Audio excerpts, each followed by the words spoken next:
Okay friends, good morning and welcome to this class of plate tectonics. So if you remember in the last class, we are talking about the application of plate tectonics and particularly in the mineral exploration.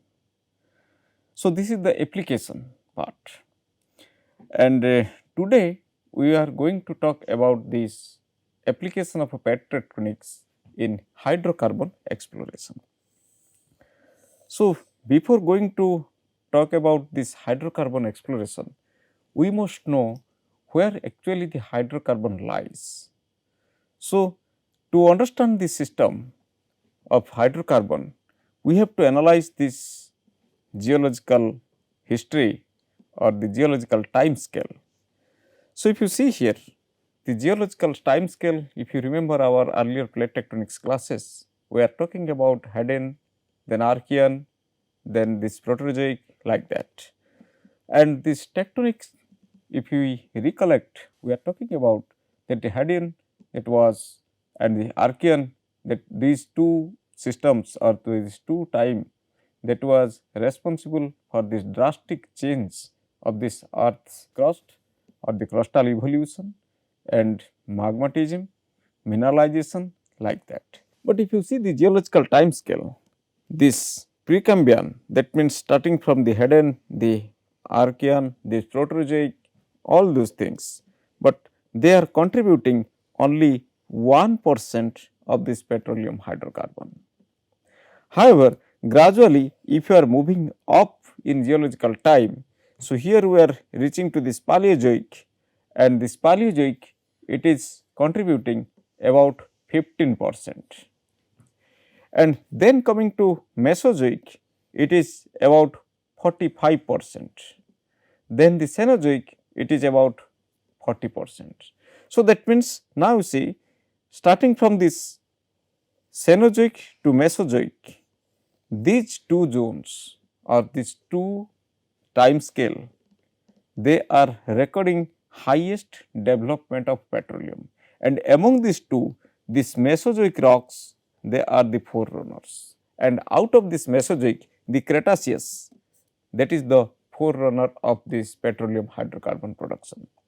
So, probably you know that this Cretaceous, it was the sea level rise, it was worldwide sea level rise, and for millions of years this sea level was above the present day position, and vast amount of carbonate deposit that was occurred during the Cretaceous, and this carbonate, from this carbonate the name Creta, the term Cretaceous was derived. So, anyway, these Cretaceous rocks, they are the forerunners among the all these rock types that is producing petroleum hydrocarbon. Now, the question arises, why we are discussing so? Here we have the Archeans having less, that means petroleum hydrocarbon less than 1%, and then gradually when we are talking about this Paleozoic, Mesozoic, Cenozoic, mostly we are coming towards the sedimentary basins, these sedimentary rocks, because in the Archean we have this igneous metamorphic rocks, gradually they eroded, basins developed, and those basins they received the sediment from this, that means eroded sequences, and due to this sedimentation, huge sedimentary basins were created, and in these huge sedimentary basins the petroleum hydrocarbon was placed and generated. So, that means so far though there are different theories there are for petroleum hydrocarbon generation, but most of these people that think this petroleum is of biogenic origin. So, that means we need organisms, and in the Hadean and this Archean time we have no organisms or less developed organism like the cells only. So, that is why there is getting chance in Archean and the Hadean time petroleum hydrocarbon it is really less. So, that is why with the evolution of the sedimentary basins and the development of the sedimentary basins and deposited sedimentary rocks, so petroleum hydrocarbon becomes more and more available. So, that is why these rocks they are the forerunners and particularly among the all this rock record, this Cretaceous is the forerunner of petroleum hydrocarbon generation. And we have different boundaries. There are drastic change in the geological environment, like this Permian Triassic boundary, famous PT boundary. Similarly, Cretaceous boundary, that means Cretaceous tertiary boundary, that is called Kt boundary, and we have different other boundaries are there, but these PT boundary and Kt boundary, they are known for their biogenic evolution and biogenic extinction, like these dinosaurs that extincted like that. So, that is why the sedimentary basins that were formed during this time, they received enormous amount of organic matter, and with increasing temperature and pressure, they matured these organic matters to petroleum hydrocarbon. So, if you remember our earlier class when we were talking about the basins at this convergent and divergent margin, particularly when we are talking about mineralization, we are talking about the different source for this temperature and pressure like that. So, that means now you imagine we have a basin full of sediment having organic matter within that, and we are increasing the temperature, increasing the pressure. So, that means gradually we are enhancing the enzyme reactions, and finally, we are creating this petroleum hydrocarbon, which are stored in this rock records, or which are stored in the rock pore spaces in the porosity, and we are extracting it nowadays. So, that means now the concept of sedimentary basins comes in our picture. So, the majority of these fossil fuels are found within the sedimentary basins, and whose formation can be related directly or indirectly to the plate motion. So, if you see this figure here, it is given based on the plate tectonic settings. There are different sedimentary basins have been shown here. First is the foreland basin. The example, Indian example is the Ganga basin, the foreland basin. Then we have rift basins. We have Pranita Godavari rift, Mahanadi rift, we have Narmada, Son, Damodar rift. Then we have intracratonic basin, intercontinental basin. We have different basins which are interior of this craton, this is intracontinental basin. Then we have passive margin basin, like this Bay of Bengal basin, that is the passive margin basin. So, that means I want to say, if you see the sedimentary basins everywhere, because as a petroleum geologist or as an exploration geologist, we have to target the sedimentary basins, and the sedimentary basins, they are close to the plate tectonic settings, different plate tectonic settings, except this one, which is the intracontinental basin. But still, once it is a basin, it has sedimentary rock, it has organic matter, that means there is very chance that we are going to get this petroleum hydrocarbon. So, that means here in the foreland basin, if you see, the weight of this mountain belt pushes down the crust surface and the basin is formed, like this Himalaya is loading on this Indian craton. So, that Ganga basin, Ganga foreland basin has been developed. The thrust sheets, they are migrating from north to south, they are overloading, they are stacking with each other, and they are overloading on this Indian craton, and finally, this Indian craton is bending towards north. Then rift basin, that is downward slip of the fault that produces narrow troughs. We have listric normal faults, they are going down or that is subsiding, and finally, we are creating these rift basins like the Narmada. Then intracontinental basins, we know intracontinental basin when we are talking about the intracontinental mineralization, when there is a plume, and due to plume there will be subsidence, and these intracontinental basins are formed, that is the sag basins, you can say sag basins. Similarly, passive basins, that means those basins which are away from the mid-oceanic ridge now become tectonically inactive or less active, that is passive margin basins. So, that means everywhere plate tectonic is associated in forming the basin, and those basins which are receiving sediment from the surrounding and far away from the surrounding by the rivers. So, they are rich in organic matter, with increasing temperature and pressure, they are creating petroleum hydrocarbon and storing them within that pore spaces. So, generation of petroleum hydrocarbon is not also important, it is important also whatever the hydrocarbon is generated should be preserved. We should have enough space and petroleum hydrocarbon it evaporates as volatiles. So, that means it should be trapped. So, there should be a cap rock. So, that means the sedimentary basins or the sedimentation mechanism in should be such a way, so that there should be pore spaces, that means porous and permeable rock below, and it should shield and it should cover a blanketing effect by the impermeable rock. So, whatever the petroleum hydrocarbon is generated within that, it should be trapped inside for extraction. So, now some facts. Sedimentary basins, they are the depression on the crust where the sediments accumulate.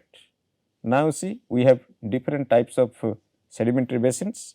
So, here some foreland basins, then convergent margin basins, then cratonic and passive margin basins, then subduction related basins and the trenches. So, now you see the whole earth has been divided into different sedimentary basins based on the tectonic setting, because here it is passive margin setting. So, once upon a time it was near to the mid-oceanic ridge. Foreland basins, that is the Ganga basin due to loading of the thrust sheets. Then convergent margin basins, that we have well acquainted with these convergent margin basins like the foreland basin or this back arc basin, fore arc basin, this trench slope basins like that. Similarly, subduction related folded belt. So, once there are folded belt, different fold axes or within different folds we have small basins are there.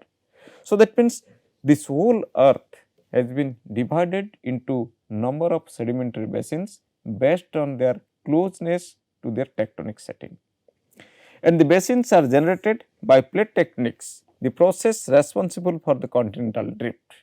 So, during drifting we created some basins, during rifting we created some basin, and the rifting, once it is reached to the drifting stage, we created these ocean basins like Atlantic, like the Pacific, the Indian Oceans. So, the larger oceanic basins nowadays, once upon a time they were generated as a lake, as a pond. So, gradually they increased their size. So, that means basins are generated due to plate tectonics, plate movement. Then origin, external geometry of basins help in understanding the hydrocarbon accumulation. So, what is its origin? Either it is rift related, or it is sag related, or it is a convergent related. So, that origin defines what kind of hydrocarbon should be there, what depth hydrocarbon should be there, what should be the temperature and pressure of that basin is. Similarly, geometry, either it is a linear basin or it is a circular basin or is any kind of basin. So, that means these factors, that means influence in understanding the hydrocarbon accumulation, how much hydrocarbon would be there, which age of rock there are hydrocarbon bearing. Even if in a divergent setting where there is a high heat flow, even if the younger rocks they can get maturity in a less time, because due to high temperature and pressure, this whatever the organic matter it was inside, that will be matured, and finally petroleum hydrocarbon is generated. Whereas the basins which are characterized by this low geothermal gradient, even if there is organic matter, but due to less temperature, generation of petroleum hydrocarbon it will take millions of years. So, that is why origin of the basin is also important, and the geometry of this basin is also important, and all these are governed by this plate tectonics. So, now the question arises, where this plate tectonic stands in the exploration chain, because exploration chain starting from the upstream to downstream, it is a long process. So, now where our this knowledge about this plate tectonics will help in understanding or helps in exploration. Where do geologists stand? What is the role of a geologist, particularly the role of a geologist in terms of plate tectonics? Which type of plate tectonic knowledge is required for exploration? So, in this exploration, we have frontier exploration, we have exploration and production, then we have development and production, and we have discovery and appraisal. So, now the question arises, where this plate tectonic stands? So, this plate tectonics, understanding of this basin development with respect to plate tectonics, and understanding the types of basin and closeness to this plate margin setting, their temperature and pressure, that will be helpful in understanding whether this given basin is responsible or it is suitable for generating petroleum hydrocarbon. If it is suitable, at what depth we are expecting petroleum hydrocarbon, which age of rock is now matured enough to generate petroleum hydrocarbon for use. So, sedimentary basins, they are classified based on the type of lithospheric substratum.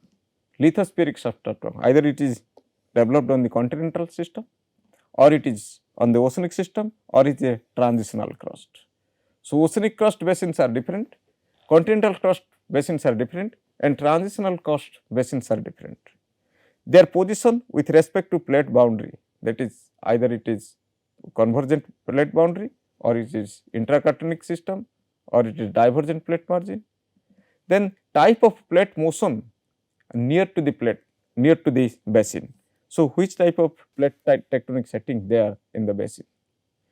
Oil industries are using the basin classification proposed by Kingston, and this classification is nothing, it is for getting an instant idea of a hydrocarbon potential of the basin of concern. So, why we need a classification? Even if not even the petroleum or the basin classification, any classification, classification means just categorizing something, and this categorizing means we are getting some instant idea about this system we are classifying. So, that is why this classification which was proposed by Kingston is still using the oil industry people, and this giving this instant idea about this hydrocarbon potential of a basin. So, if you see this figure here, we have this Indian subcontinent, we have different sedimentary basins, they are classified, and you see based on the color codes, this sedimentary basins has been classified. And this classification put the basin under different categories based on their plate tectonic setting. What is that? If you see here, we have continental or it is oceanic. Within this continental, if it is divergent system or transcurrent system, or it is convergent system. Similarly, same as in the continental system, same in the oceanic system also. Then in the interior of this basin, or it is the margin of the basin. So, if the interior of the basin, it is cratonic sag, it is margin, it is feld rift.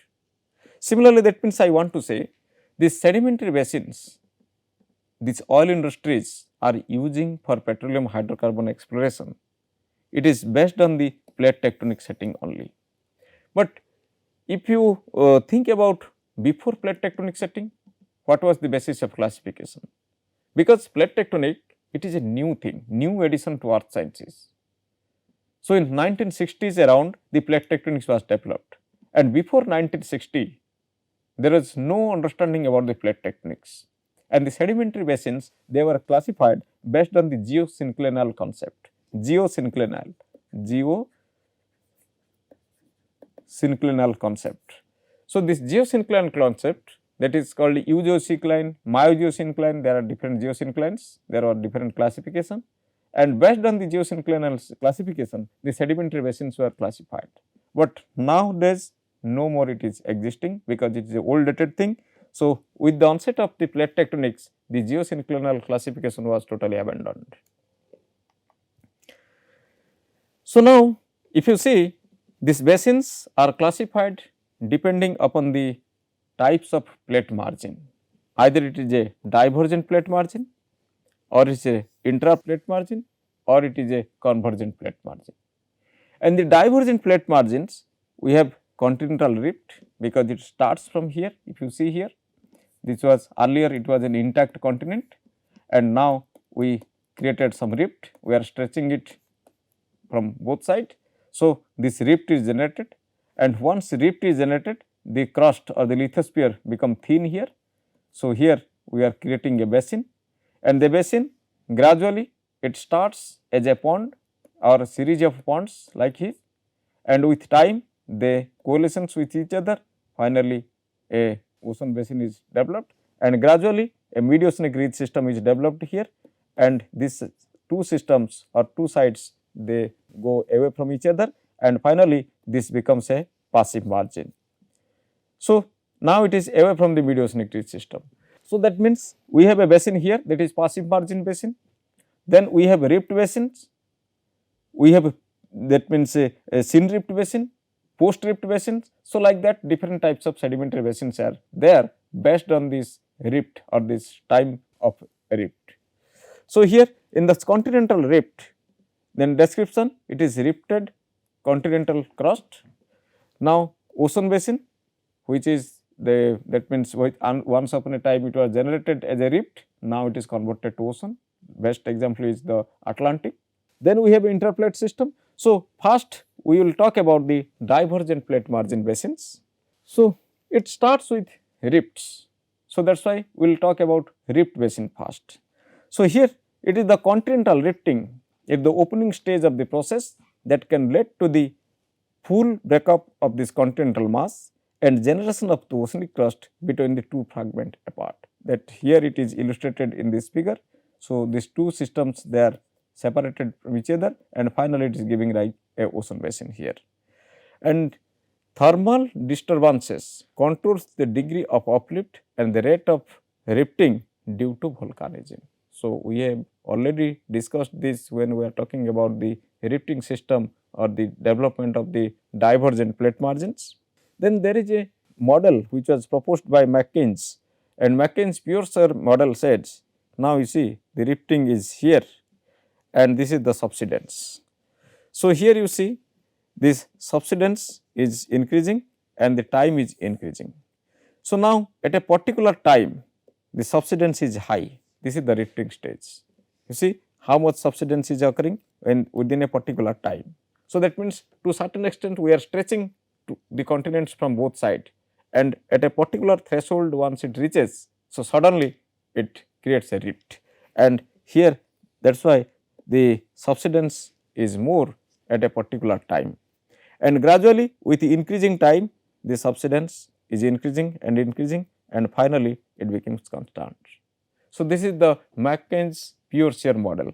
The subsidence curve of the McKinsey model, that is initial subsidence by brittle failure of this crust is modeled as instantaneous, time dependent slow subsidence occurring during cooling of this lithosphere. So, now this is the first, this is the brittle failure, because the crust is brittle. Once it is going down, the ductility increases. So, once we are stretching this, at certain time we are getting the cracks, we are getting the faults. So, subsidence occur, it is sudden.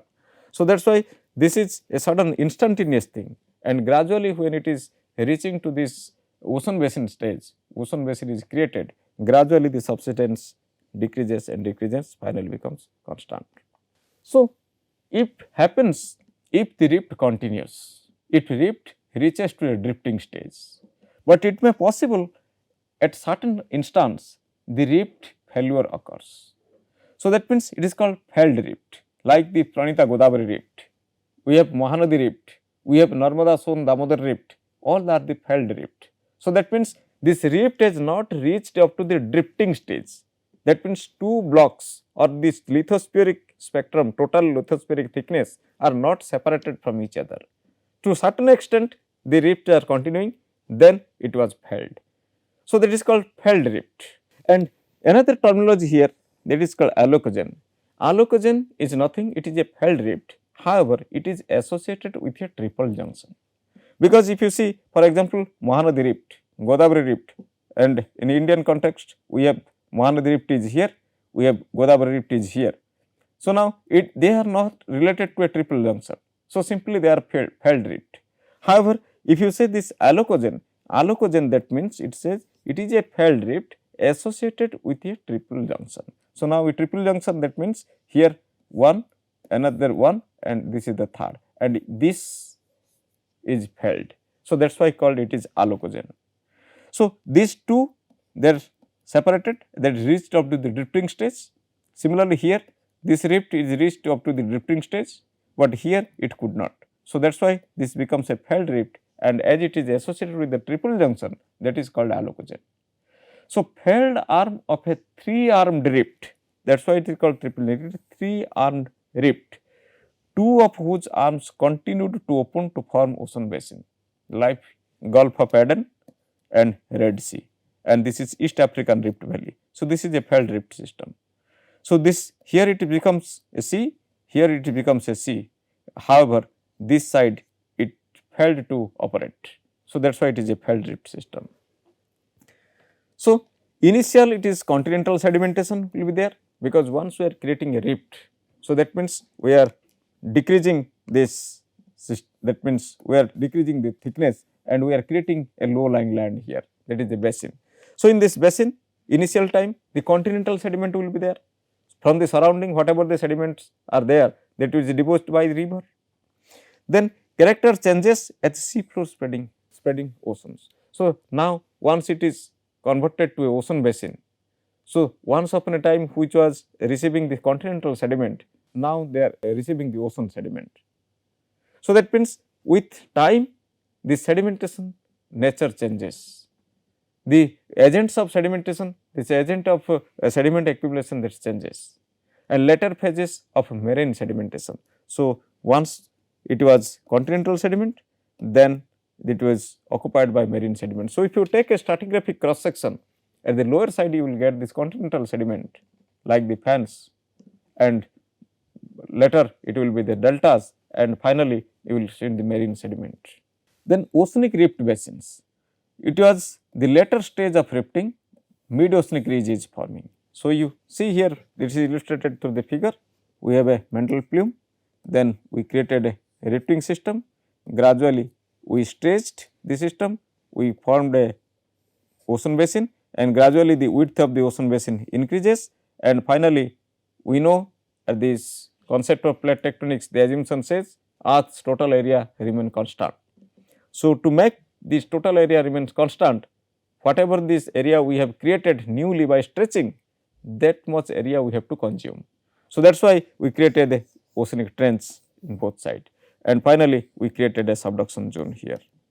So, that means this is the way how the rift basins are developing, and this is the way how the rift basins are closing. And sedimentation from the continental source at the initial time, then alluvial fan, subka develop, subka it is this evaporites generally, subkas in this stage. Suppose for example, we have this ocean basin here, and here the evaporation is more than its sedimentation, then it is that means water supply.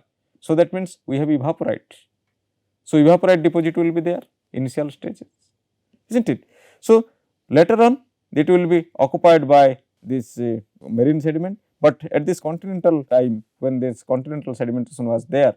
So, we have alluvial fan, then of subka developed, then hydrothermal activity is high. Why hydrothermal activity is high? Because we have faults, and through this fault there will be movement, and those movement there will be hydrothermal activities, because we have a magmatic plume here.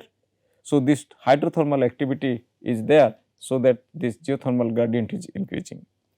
Then it is high heat flow, because we are close to this asthenospheric mantle, we are close to the asthenospheric magma here. So, that is why we have high heat flow. So, now imagine we have a sedimentary basin and we are cooking it, putting a magma below. So, that means we are increasing its heat, increasing its temperature very high. So, if it is containing organic matter, so this it will convert to petroleum hydrocarbon, and even it may possible that that temperature is more and more than whatever is required for generation of a petroleum hydrocarbon. So, whatever the petroleum hydrocarbon will be generated, it will be evaporated, it will escape due to high temperature. Then during this stage the listric normal faults are developed. Listric normal fault, we know that is the fault plane is curved. When we are talking about this mid oceanic ridge system, we are talking about the listric normal fault. So, this listric normal faults are developed. As the spreading continues, they develop large listric gravity driven fault in areas with high sedimentation rate, such as delta progradation. So, sometimes that is called also growth fault. These growth faults are very much familiar in the oil industries, that this in deltas environment this is found. This is the listric normal fault due to gravity driven loading. So, we are putting sediment on the surface and we are increasing its load, so that there will be failure, and this failure it is creating this listric normal faults. So, listric normal fault, then displacement of a hanging wall without folding lead to the large open space here. Then hanging wall deforms by fault bed folding to produce rollover anticline here. So, finally, you see in the listric normal faults how it is accommodating sediments on the surface, how it is evolving with time. Then another sedimentary basin that is called passive margin basins. So, they form because of the subsidence of the stretched lithosphere continues long after it ceases. Now, you see earlier it was the mid-oceanic ridge somewhere here, earlier it was here. Now, due to that means movement, due to divergent movement, now it is here. So, this is the passive margin basin. Most of the marine transgression and regression sequence that can be recorded here at this coastal region. So, extensional fault typical of rift phases become rare in the post rift phases. Instead, gravity structures are common. Self, slope and abyssal plain are part of it. You may remember about the continental self, continental slope, continental rise, the abyssal plains. So, all these are related to this passive margin sequence. Then edge spreading occurs, continental margins moves away from the plate boundary and are not affected by tectonic activities. So, it is away from this active tectonism. So, active tectonics that is occurring at the mid-oceanic ridge system, now we have separated it. We have migrated it from this mid-oceanic ridge system to near to the continental system. So, that is why it is tectonically less active. In areas of low sediment input, distance from these major deltas, carbonate factories can form on the top of the down rift blocks. So, now you see here carbonate sedimentation, it is also that is carbonate sedimentation is a shallow water process, because carbonate cannot be precipitated below CCD. CCD means calcium carbonate compensation depth. So, whatever the carbonate sequence nowadays you see in this worldwide, all those are deposited above the CCD regime. So, that means those areas, these passive margins, once it is away from this mid-oceanic ridge system, so away from the deltas, because deltas mostly it is influenced by the river system, it is sediments they are coming from the continental system and depositing it here. So, once you are moving away from the deltaic system, mostly the carbonate factories or the carbonate sedimentation becomes more dominant in the shallow water region. In such situation, the intervening graben accumulate carbonate debris sets from the shallow platform areas. And two conditions for their formation, one is isolation from the clastic supply, because clastic supply should not be there, so that carbonate sedimentation, because carbonate sedimentation or precipitation, it is a non-clastic phenomena, and deltaic sedimentation or whatever the sedimentation it is deriving from the river or the gravity from this basin side, it is the clastic phenomena. So, that means it should be isolated from this clastic supply, so that carbonate sedimentation can occur. Then it is shallow marine water, because deep marine water it is below the CCD, where this dissolution is more than its precipitation. So, that is why all this carbonate sedimentation that occur at the shallow water conditions and away from the clastics influence and above the CCD conditions. Then we have intracratonic basins. Intracratonic basins, we know it is away from the cratonic system.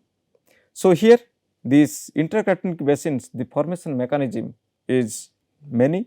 One is thermal, so another is extensional, one is erosional. Thermal, that means we are just cooking it by a mantle plume. Just below this continent we are putting a mantle plume, so that we are extending it and finally we are creating normal faults and the basin is gradually developing. So, you see here we have a mantle plume is here and it is cooling down. So, it is subsiding and finally we are creating a basin. Then it is extensional, we are stretching the system. Now, imagine we are stretching it, this was the thickness of the block, now we are stretching it. So, once we are stretching it, it is subsiding and finally we are getting a sedimentary basin.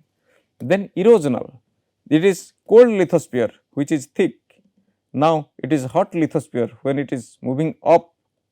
So, now here this part is eroded. Why it is eroded? Because it is lying at the upper region, that means its height is more, topographic effect is more, so that is why it is eroded. So, once it is eroding, so finally it is creating sedimentary basins. So, these are the intracratonic basins.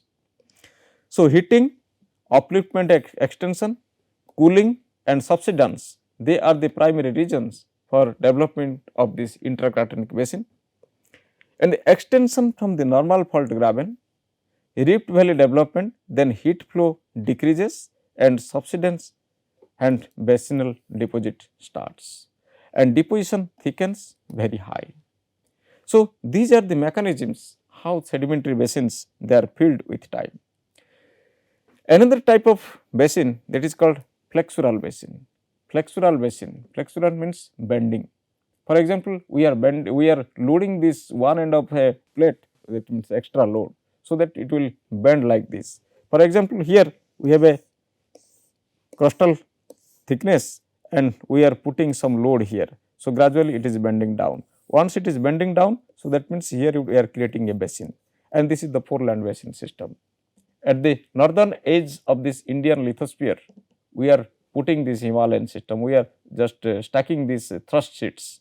So, that means this is a flexural basin. So, new load causes the lithosphere to subside by isostatic adjustment. The lithosphere has flexural rigidity, adjacent lithosphere is bending down, high rigidity, broad and shallow basins. So, more the rigidity, more the broad and shallow will be the basin. Then another type of basin, that is intracontinental basin, that is called sag basin. So, here you see this is the mantle convection current which is downgoing. So, it is a downwelling current, and at the place of downwelling there will be basin development. So, that means here once it is downwelling, it is dragging this material, this lower part of the crust below. Similarly, it is dragging the lower part of this crust below. So, that is why it is creating a depression here. So, that is a sag basin. So, with time the sag basin size is increasing. So, it is receiving sediments from the surrounding, and finally, we are getting a sedimentary basin. So, sag basin created solely by impact of the mantle plume at the base of the lithosphere, subsidence, downwelling of this descending plume coupled with lithosphere, then depression loaded by sediment 4 to 5 times, thermal subsidence, response to temperature decrease at the base of the lithosphere by the plume, and it takes 50 to 100 million years time to form. So, it is a slow process of formation, and example is Michigan Basin of USA. So, thank you very much. This is the classification of the sedimentary basins. Mostly it is by this divergent margin setting and the intraplate setting. In the next class, we will talk about the sedimentary basins which are developed due to convergent margins. So, thank you very much. We will meet in the next class.